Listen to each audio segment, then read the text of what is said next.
Hey, welcome to Homeschool-ology. If you're new here, my name is Nikki. I'm a homeschooling mom of 4. I've got a 7th grader all the way down to a preschooler, and we're entering our about 7th year of homeschooling, 7+.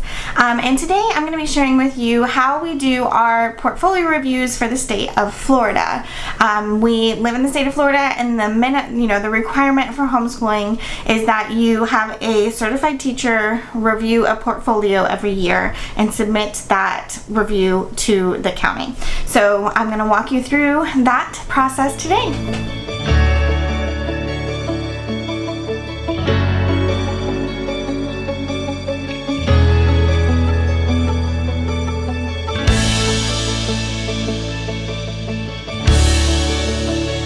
So as I said, in the state of Florida, it's actually a very easy school or state to homeschool in.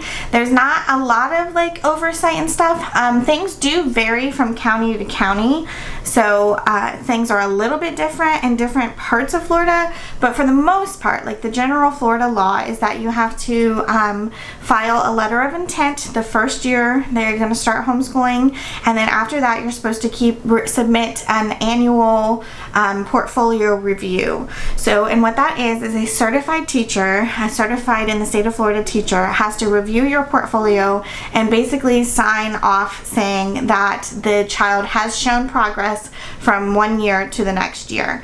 So it's good to kind of use the same portfolio reviewer every year, but you don't have to. You can use, whoever, because you should be able to demonstrate with documents how your child has progressed. But we like to use the same one over the years because they know, that person now knows my children and knows, what they could do last year and how they're progressing this year, and it just makes things easier and goes a lot faster.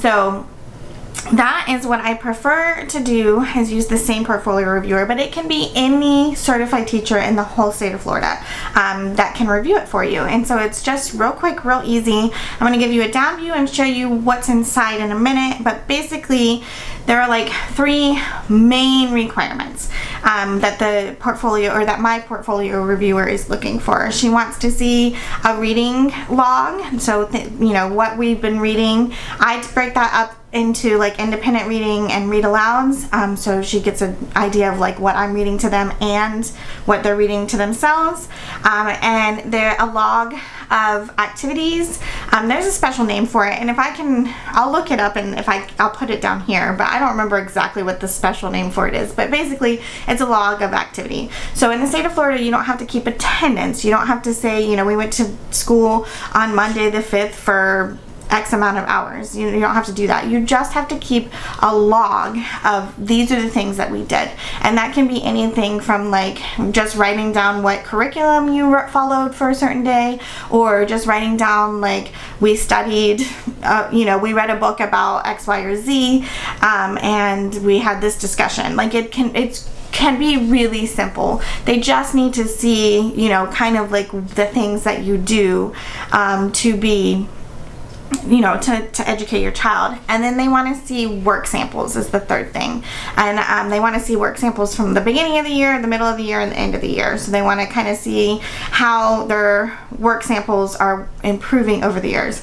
They're going to be looking for handwriting, and then I include things like math tests and stuff so they can see the math skills. But they're also looking for ability, cognitive ability, and things like that. So you're going to try to provide a variety of work samples, but it doesn't have to be a lot of work samples. Just a few from here and a few from the middle, or a few from the beginning, a few from the middle, and a few from the end, just to show that progress.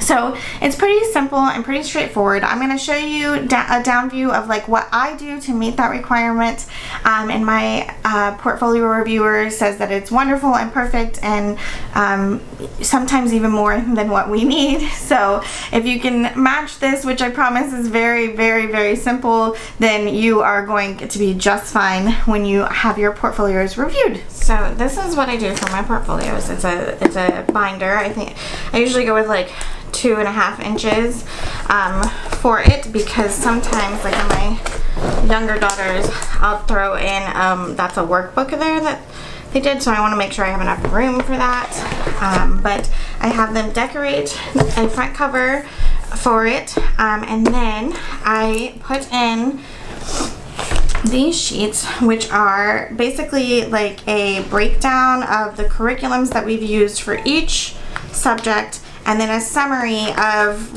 how the year went in terms of that subject. So you see some are longer, some are shorter, we have less to say, and then I, like for things that I create my own kind of thing, I'll put in the information here. Like this is where I was combining Generation Genius with the Everything You Need to Know in One Big Fat Notebook.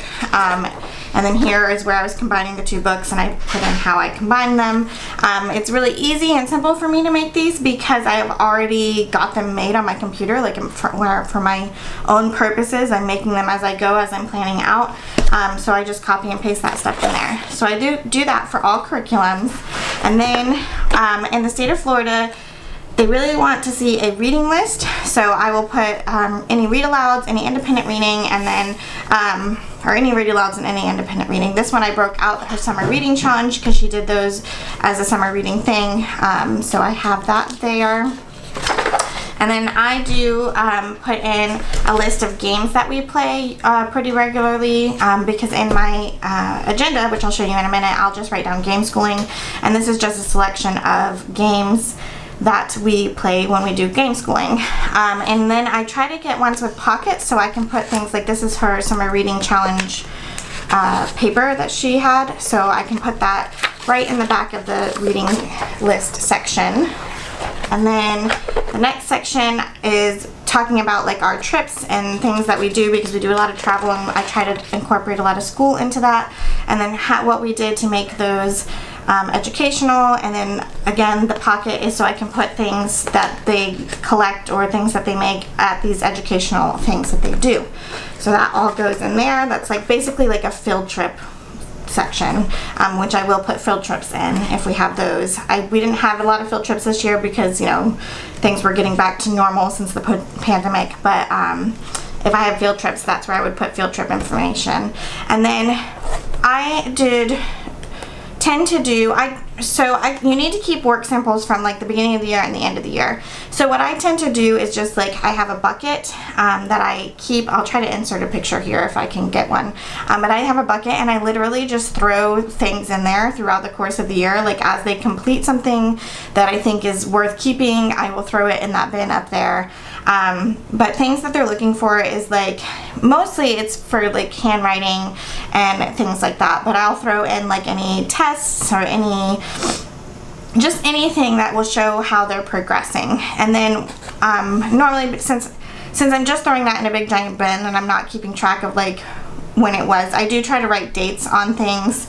But basically what I do is like, I have a divider here, and everything before the divider is pre-January, because our review is in August. So anything, the first basically half of the year will go in the front, and then anything from the second half of the year will go in the back of that. So she can look here and see what the handwriting was like, and then she can come to this section and look and see what the handwriting was like. And then of course I have like all the math tests and activities we do, and sometimes I'll throw in drawings and editings, and then in the very back I normally will have a collection of artwork that I want to keep, that I just throw in the back here so that it's in a keepsake area, and I'm not having to have two keepsake areas. Yeah, so that's how my portfolios look, and and then the same thing for my younger daughter. It's, you know, I type out everything. If it's some pages are the same because we do them together, and then our travels, and then her work samples pre-January and post-January. And then sometimes, like I said earlier, I will throw in a whole workbook that, you know, she completed this workbook in a year, and rather than like pull samples out of it, I'll just throw the whole thing in here, and then she can see it's laid out beginning to end of the year. So that is what our portfolios look like. And then in the state of Florida, they like to have a log of like things that you do, and I meet that requirement with keeping a retroactive agenda or a retroactive planner. So in this planner I write down what we did, not what we're going to do. So I try to do it at the end of every day. Mostly it's at the end of every week. I will go in and I will write down everything that we did on a specific day, and I have this divided out into my oldest daughter and my youngest daughter, like in the columns here. And I'll just write out everything we did that day. And as you can see, like with game schooling, I try to write in what games. Sometimes it's just game schooling.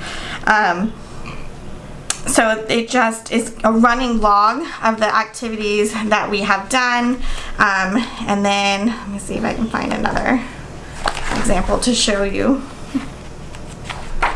On the main calendar, I'll write in any activities, like if they have soccer practice or if they have co-ops or if they have, I'll write that all here. So there's a log of that stuff too for like PE and things like that. But that's just a general, and I'll write play dates in for my record of like socialization and all that stuff. So I put all of what we did in here. So this is my log of activities.